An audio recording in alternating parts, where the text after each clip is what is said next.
মরহুমা দেশনেত্রী বেগম খালেদা জিয়ার স্মৃতিচারণ করে দুই একটা কথা বলতে চাই।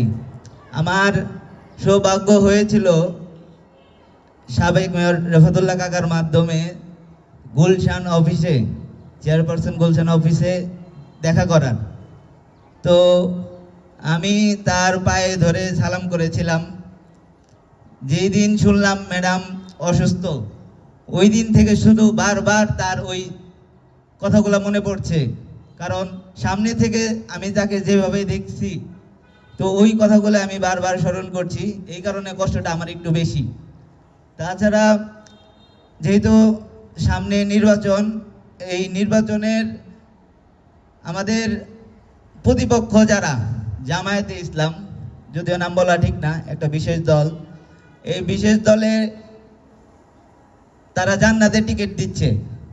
জান্নাতের টিকিট কারা দেয়? কিয়ামতের পূর্বে দাজ্জাল জান্নাত আর জাহান্নামের টিকিট দিবে।